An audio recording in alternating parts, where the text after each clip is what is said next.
This here behind me is the University of Art, Media and Technology, Utrecht, in Hilversum, and we're going to go inside and talk to some creators. Here we go.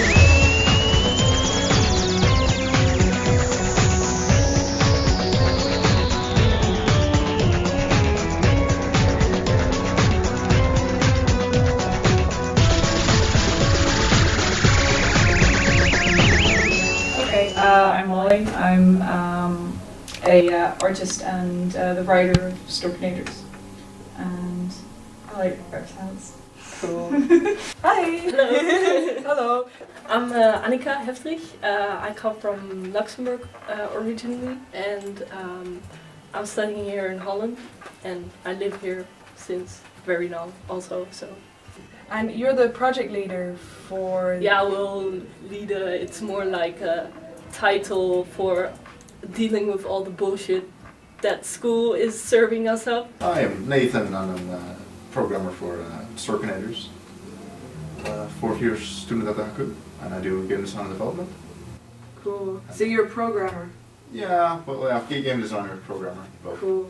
So you have the logical brain for the programming? Yeah, I am afraid so. No, that's cool. Yeah, it's cool until you have to program for every project, although it's kind of fun. My name is Damir Popovic. I'm an artist at Storkinators. And the HKU game course, it has a lot of applications, a lot of people want to study games and stuff. Mm-hmm. And I was wondering how you're finding the HKU and the game course. And how is it studying here? Well, the most positive thing I've came across is just the environment that you get to study with various people. That just gives you the experience of bad things that can happen, but also the positive things that can happen. It's basically free space where you're allowed to experiment for yourself, and you have to take a lot of initiative by yourself, otherwise you're not going to go anywhere. And you have to really go against what the school's telling you to do. Really? Yeah, come on.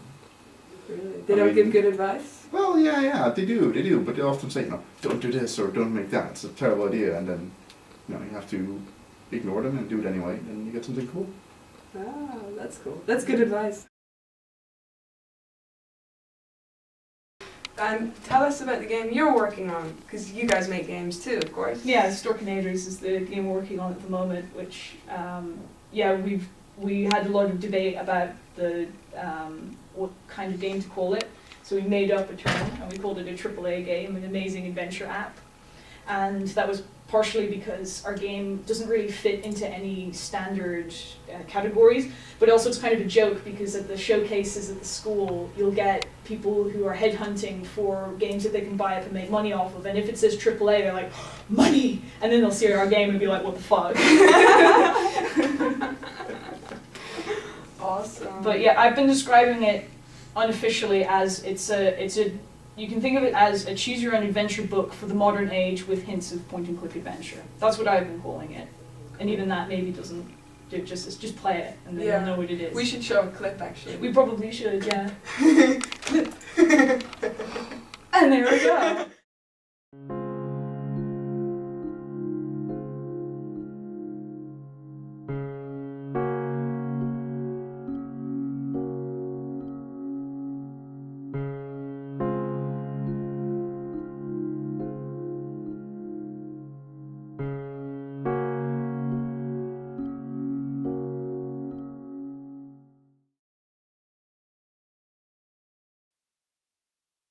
The Dutch game scene.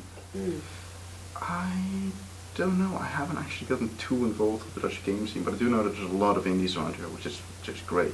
Yeah. It's not like America where you have a few really big corporations. And I don't know actually. Do you have a lot of indies in America? Well, I think the Dutch industry has good parts of it for sure. I think the independent scene here is probably one of the most vibrant ones in the world. But I think that comes from necessity because there's three levels. You have AAA games, it's different A's. And you have the AAA games, which is Guerrilla, Triumph, Two Tribes.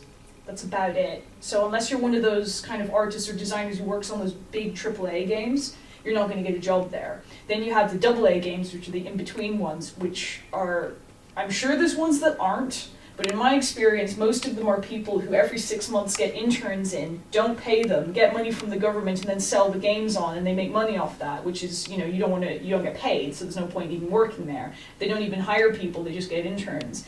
And then you have the lowest level, which is the indie games. And I think a lot of people who strive for creativity, at least, go there.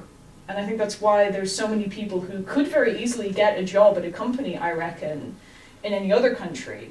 But here, they have to make their own games, and then you end up with these really interesting things that are being made by very talented individuals. So I think that's my theory why the independent scene here is so good, because it definitely is. Those so many awards have been won by Dutch companies, and it's such a small country, and these people just cram together, and there's all these great things coming out of it. Yeah. So I'm very pessimistic, but also very optimistic of it at the same time.